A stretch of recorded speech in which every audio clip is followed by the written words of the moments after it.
Assalamualaikum warahmatullahi wabarakatuh. Perkenalkan, kami dari kelompok 7 hari ini akan mempresentasikan materi tentang ekosistem pantai. Sebelumnya, saya akan memperkenalkan anggota kelompok saya terlebih dahulu, yaitu saya sendiri, Amna Fadilah, sebagai moderator. Yang kedua ada Mutia sebagai pemateri 1. Yang ketiga ada Vera Septarina sebagai pemateri 2. Baiklah, materi yang A yaitu hutan pantai berpasir. Yang pertama, kondisi fisika dan kimia pantai. Didasarkan pada struktur penyusunannya, karakteristik perairan pantai terbagi menjadi pantai berpasir, pantai berbatu, dan pantai berlumpur. Masing-masing jenis perairan pantai tersebut memiliki ciri yang khas, baik ditinjau dari segi kualitas air maupun jenis fauna yang mendiaminya. Karakteristik jenis dan keragaman fauna sangat penting untuk dikaji dengan tujuan pemantauan kelestarian lingkungan dan mempertahankan daya dukungnya sebagai penyangga kehidupan manusia di sekelilingnya. Karakteristik fisik pantai adalah sebagai berikut: A. Temperatur atau suhu, B. Warna, C. Salinitas.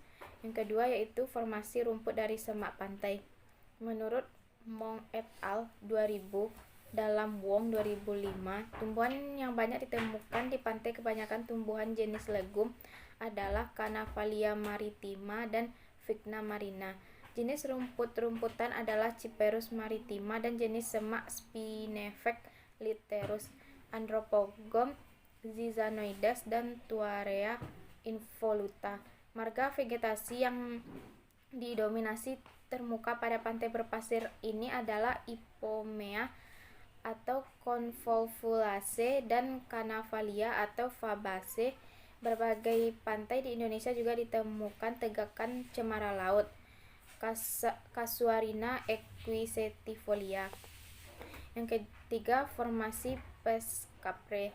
Salah satu spesies penyusun hutan pantai yang sering mendominasi khususnya pada formasi terdepan hutan pantai atau formasi Pescapre adalah Ipomea pescapre. Spesies ini dikenal sebagai penstabil pasir dan berperan dalam rehabilitas atau restorasi ekosistem karena pertumbuhannya yang dapat membentuk hamparan yang padat dan kemampuannya dalam mengikat pasir. Selain peranan tersebut, pescapre juga telah dimanfaatkan sebagai obat tradisional di Indonesia, Thailand, dan Portugis. Pescapre digunakan sebagai pertolongan pertama untuk sengatan ubur-ubur, sedangkan di Tiongkok spesies ini dimanfaatkan untuk menyembuhkan rubella dan pruritus. Yang keempat yaitu vegetasi hutan pantai berpasir. Hutan pantai Indonesia umumnya terdiri atas berbagai tipe ekosistem, antara lain ekosistem hutan pantai formasi Pescapre, Baritonia, dan hutan mangrove. Ekosistem hutan pantai formasi Pescapre biasanya didominasi oleh tumbuhan merayap, sedangkan formasi Baritonia didominasi oleh tumbuhan yang berbentuk pohon. Hutan mangrove biasanya didominasi oleh bakau-bakauan. Spesies pohon yang pada umumnya kandungan fitokimia tersebut banyak terkandung pada daun dan bunga Pescapre.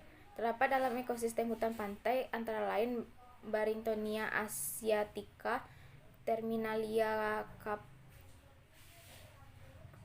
catapka, Collipilum inopilum, Hibiscus tiliacus, Casuarina equisetifolia, dan Pisonia. Yang B yaitu hutan pantai berlumpur. Apa itu mangrove? Asal kata dan pengertian. Mangrove berasal dari bahasa Portugis mangue dan bahasa Inggris grove. Dalam bahasa Inggris, kata mangrove digunakan untuk komunitas tumbuhan yang tumbuh di daerah jangkauan pasang surut dan juga untuk individu-individu spesies tumbuhan yang menyusun komunitas tersebut. Sedangkan dalam bahasa Portugis, kata mangrove digunakan untuk menyatakan individu spesies tumbuhan, sedangkan kata mangal untuk menyatakan komunitas tumbuhan tersebut. Menurut Wickman tahun 1989, definisi mangrove adalah tumbuhan yang terdapat di daerah pasang surut maupun sebagai komunitas. 2. Negara yang memiliki hutan mangrove. Yang A. Indonesia yaitu 3,49 juta hektar, B. Brasil 1,3 juta hektar, C. Nigeria 1,1 juta hektar, D. Australia 0,97 juta hektar, E. Bangladesh 0,27 hektar. Ciri-ciri vegetasi mangrove. Ciri-ciri terpenting dari penampakan hutan mangrove terlepas dari habitatnya yang unik. Menurut Lembaga Pengkajian dan Pengembangan Mangrove Indonesia tahun 2008 adalah: 1. Memiliki jenis pohon yang relatif sedikit. 2. Memiliki akar nafas, misalnya seperti jangkar melengkung dan menjulang pada bakau Rhizopora sp, serta akar yang mencuat vertikal seperti pensil pada Canerartia sp dan pada Avicennia sp. Ketiga, memiliki biji yang bersifat vivipar atau dapat berkecambah di pohonnya, khususnya pada Rhizopora yang lebih dikenal sebagai propagule. 4. Memiliki banyak lentisel pada bagian kulit pohon. Yang keempat yaitu keadaan mangrove di Indonesia. Berdasarkan peta mangrove nasional yang resmi dirilis oleh Kementerian Lingkungan Hidup dan Kehutanan tahun 2021, diketahui bahwa total luas mangrove Indonesia seluas 3.364.76 hektar are. Dari 3.364.76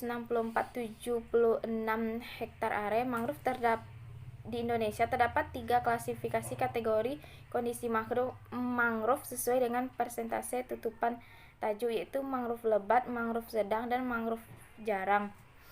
Merujuk pada SNI 7717/2020, kondisi mangrove lebat adalah mangrove dengan tutupan tajuk lebih dari 70%, mangrove sedang dengan tajuk 30-70%, mangrove jarang dengan tutupan tajuk lebih dari 30%.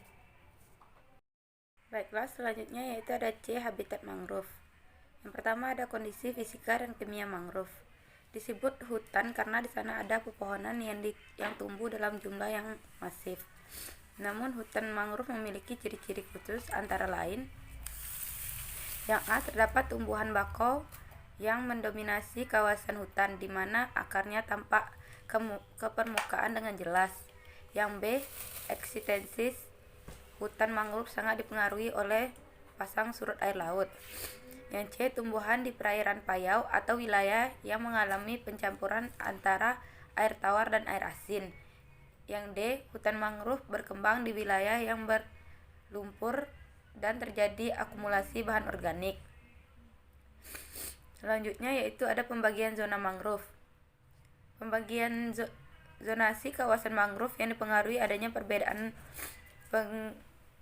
pengenangan atau perbedaan salinitas meliputi: yang pertama A, zona garis pantai, yang B, zona tengah, yang C, zona belakang, yang D, zona Bruguiera, yang E, zona Nipa.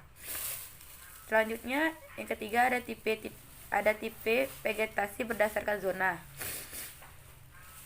Kemampuan adaptasi mangrove terhadap lingkungan menunjukkan adanya perbedaan vegetasi.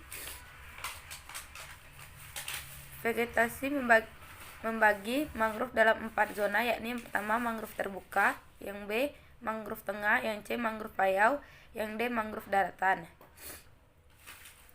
Selanjutnya yang D, fungsi hutan mangrove. Yang pertama, fungsi bioekologis. Hutan mangrove mempunyai fungsi fisik dan fungsi ekologi yang penting bagi kelestarian ekosistem di daerah pesisir. Secara fisik, hutan mangrove berfungsi sebagai pelindung pantai dari pengaruh gelombang laut. Secara ekologi, hutan mangrove menyediakan habitat bagi berbagai macam spesies karena fungsinya sebagai daratan asuhan, daerah peminjahan, serta tempat untuk mencari makanan bagi biodata perairan yang terdapat di dalamnya. Yang kedua, fungsi sosial ekonomi, seperti dapat dijadikan sebagai bahan kayu bangunan, kayu bakar, kayu lapis, bubur kertas, kayu untuk mebel dan kerajinan tangan, tanin, bahan obat, dan bahan pewarna, serta memiliki fungsi sosial budaya sebagai area konservasi, pendidikan, ekoturisme, dan identifikasi budaya. Sekian, terima kasih. Assalamualaikum warahmatullahi wabarakatuh.